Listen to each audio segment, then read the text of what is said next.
이번에 카르다노랑 리플 사이에서 흥미로운 협업 소식이 전해졌습니다. 카르다노 설립자인 찰스 호스킨슨 측에서 유튜브 라이브를 통해 가지고 리플과의 관계가 순조롭다라고 언급을 남기면서 카르다노 생태계 지갑인 레이스가 XRP를 전격적으로 지원한다는 언급을 남겼는데요. 과거 옛날 같은 경우는 리플과 XRP 라이벌 구도처럼 비춰졌었는데 이제는 협력의 분위기가 무르익고 있다는 겁니다. 과연 어떤 배경이 있는 걸까요? XRP랑 에이다 모두 다 시가총액 상위권에 이름을 올리고 있는 프로젝트입니다. 하지만 그동안 두 개발팀 사이가 그렇게 가깝지는 않다라는 인식이 있었는데요. 카르다노 같은 경우에는 우리는 과학적 접근을 강조한다면서 차별화를 꾀했었고, 리플 같은 경우는 글로벌 결제 솔루션이라는 목표로서 한동안 미국 SEC랑 소송하면서 상당한 어려움을 겪은 바가 있었죠. 이에 따른 가격도 실제로 많이 눌려 있었고요. 근데 최근 들어가지고 XRP를 카르다노 지갑에서 쓰게 된다? 이게 정말인가? 라는 시장 반응이 나올 정도로 관계 자체가 급격하게 가까워지고 있는 상황이고요. 사실상 암호화폐 시장에서 서로 다른 블록체인이 협력한다? 이런 것들은 흔하지가 않은 일입니다. 게다가 이번에는 리플 CTO 데이비드 슈워츠가 찰스 호스킨슨을 행사에 초청을 했고요.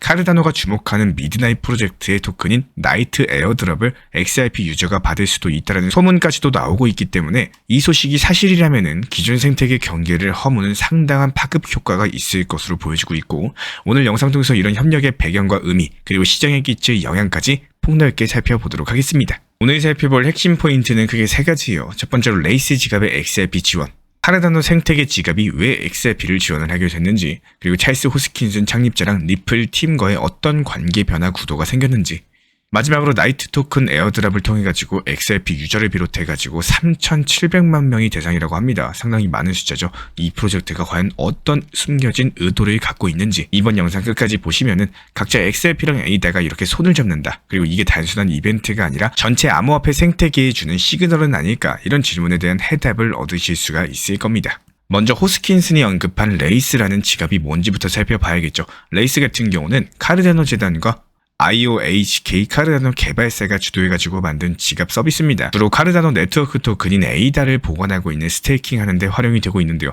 그런데 이번에 XRP를 지원하게 됐다는 것은 단순 호환 이상의 의미를 가지고 있고, 여러가지 블록체인을 하나의 지갑에서 다루고자 한다면요, 호환 프로토콜이나 브릿지 기술이 반드시 필요한 상황에서 여기에 XRP가 리플 레저라는 독자 체계를 쓰고 있기 때문에 보통 이더리움 지갑에서 쉽게 지원하지 않죠. 그런데 여기서 레이스가 XRP를 받기로 했다는 것은 카르다노랑 리플 사이에 어느 정도 기술, 정책적인 합의가 이루어졌다, 이런 뜻을 내포를 하고 있습니다. 그만큼 호스킨슨과 리플 팀 사이가 가까워지고 있다는 신호로 해석이 되고 있는 거고, 과거에는 암호화폐 커뮤니티에서 카르다노 대 리플 구도가 있었지만요, 이제는 서로의 강점을 인정을 하고 협력하겠다, 이런 분위기가 형성됐다라고 보시면 돼요. 그리고 찰스 호스킨슨 같은 경우는 이번 유튜브 AMA에서 리플 팀과 경쟁하던 시대는 끝났다, 이제는 관계가 매우 순조롭다라고 직접 언급을 남겼습니다. 게다가 리플 CTO 데이비드 슈워츠 측에서도 호스킨슨을 리플 행사에 초청을 했고요. XRP 리플 홀더가 곧 진행될 미드나잇 토큰 에어드랍에 참여할 수 있을 거라고도 언급을 남겼기 때문에 미드나잇 프로젝트 같은 경우는 카르다노의 확장 생태계에서 프라이버시 기능을 강조하는 블록체인으로 알려져 있어요. 구독자님들께서도 에어드랍을 받게 될 가능성이 생기고 있다는 겁니다. 여기서 배포하는 나이트 토큰을 리플 XRP 유저들이 받을 수 있게 된다면은 카르다노랑 리플 커뮤니티가 서로 섞이는 효과가 있을 것이고, 결과적으로 카르다노 측이 리플 레저를 8개 협력 블록체인 중에 하나로서 선정했다라는 의미랑도 연결이 됩니다. 3,700만 명 정도의 블록체인 유저를 대상으로 나이트 토큰을 뿌릴 계획이라고 했는데요. 그 중에 리플 홀더도 포함이 된다는 얘기인 거고, 결국에 이 모든 사건들이 카르다노 그리고 리플이 이제는 같은 편이다, 이런 인식에 대해서 시장에 심어줄 가능성이 크겠죠. 두 프로젝트가 각각 가진 장점을 결합을 하면요, 대중성과 결제 측면에서 리플의 강점, 그리고 스마트 컨트랙트랑 확장성 면에서 카르다노의 장점을 살려가지고 새로운 시너지를 낼 수 있다는 전망도 있고요.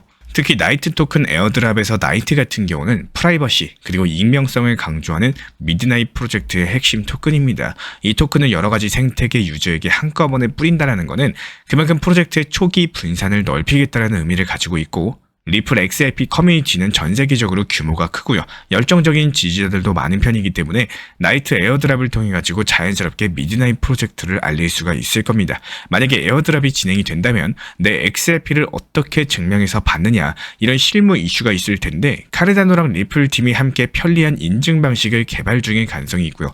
일부에서는 이게 결국에 카르다노 생태계 확장을 위한 이벤트에 리플 커뮤니티를 끌어들이는 전략 아니냐, 뭐 이런 시선도 있겠지만요. 반대로 리플 쪽 쪽에서도 카르다노가 가지고 있는 연구, 학술 중심 노하우와의 협력을 통해 가지고 리플 레저 기술을 업그레이드할 수 있지 않냐, 이런 기대감이 나오고 있는 상황이에요. 그렇다면 투자자 입장에서 이 소식은 과연 얼마나 중요할까요? 첫 번째로 에이다랑 XRP 협업 가능성이 열리게 되면은 양쪽 생태계 모두가 확장성을 크게 높일 수가 있을 겁니다. 예를 들어가지고 레이스 지갑에서 XRP 보관하고 반대로 리플 레저에서 에이다 기반 토큰을 다룰 수 있는 식으로 연결이 되겠죠. 이어서 과거에 반목했었던 프로젝트들이 이제 함께 간다, 이런 시그널 자체가 시장에는 상당히 긍정적인 심리 효과를 심어줄 수가 있을 거고, 게다가 나이트 에어드랍 소식으로 인해 가지고 XRP 리플 보유자들에게는 추가 이익이 생길 수 있다는 기대감이 형성될 수 있는 데다가 이런 부분들이 리플 XRP 시세에도 작은 불꽃을 지필 수 있는 요소이기 때문에 실제 파급력 자체가 양사가 얼마나 깊은 협력을 할 것인가 여기에 달려 있겠지만요. 단순한 에어드랍 정도에 그칠 수도 있고요. 아니면은 장기적으로 클로스체인 솔루션까지도 만들어가지고 대형 생태계를 구축할 수도 있을 겁니다.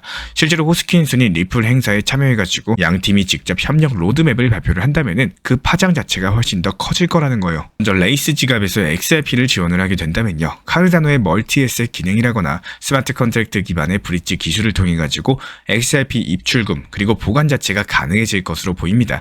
단순 표시 수준이 아니라요. 실제 온체인상에서 토큰 전송 그리고 거래가 이루어지도록 설계될 가능성이 높고, 미드나잇 프로젝트의 나이트 토큰 같은 경우는 아직까지 공식 에어드랍 일정 자체가 확정적으로 공개되진 않았지만 C를 강화한 사이드 체인으로 주목을 받고 있는 만큼 향후 에이다 보유자들을 대상으로서 스냅샷을 진행하면서 에어드랍을 배포하는 방식이 될 거라는 기대가 커지고 있어요. 여기에 대해서 XRP랑 에이다가 협력해가지고 크로스 체인 기술을 완성하게 된다면요.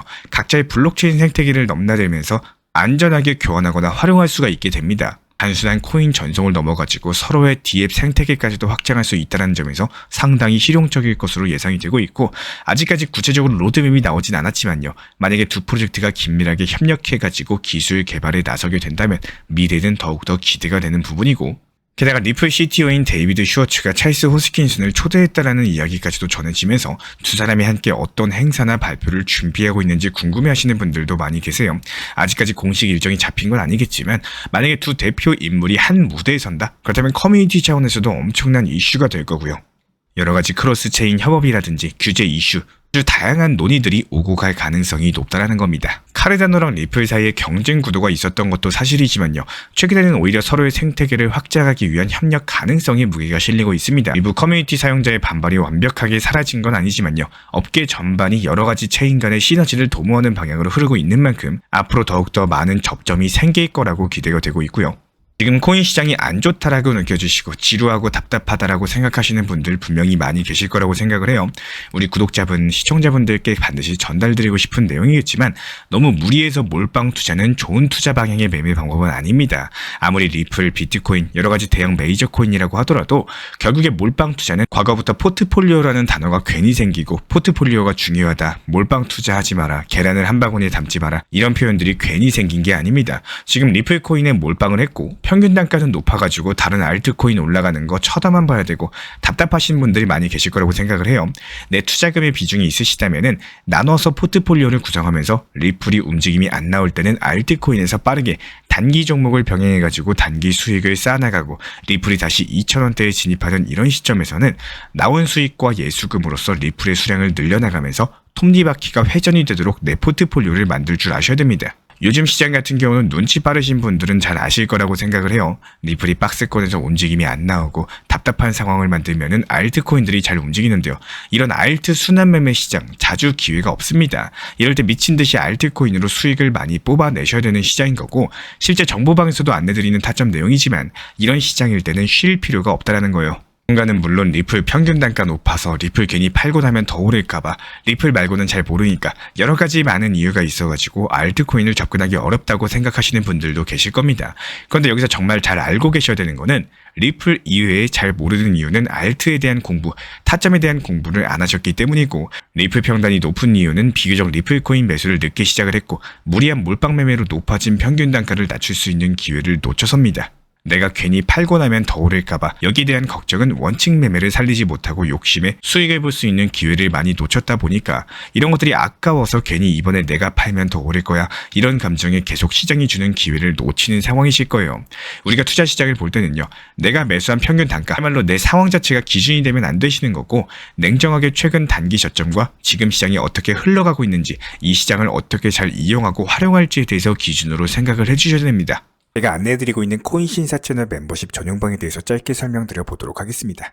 리플, 암호화폐 시장에 대한 중요한 이슈, 그리고 브리핑이나 시장의 흐름에 대한 전문적인 분석 내용 설명과 함께 차트상의 기술적 분석, 온체인 지표와 투자 심리에 대한 내용들을 같이 안내 도움드리고 있고 가장 중요한 투자 심리를 컨트롤하기 위해서 포트폴리오의 구성에 대한 노하우, 투자 심리 컨트롤에 대한 내용도 같이 안내드리고 있습니다. 코인 신사 스터디 멤버십 가입하신 분들께서는 아래 번호 혹은 신청 링크 통해서 남겨주시면 제가 연락드리고 있고 안내 설명과 함께 신사 채널 리플 전용 멤버십 방에도 입장 안내 설명드리고 있습니다.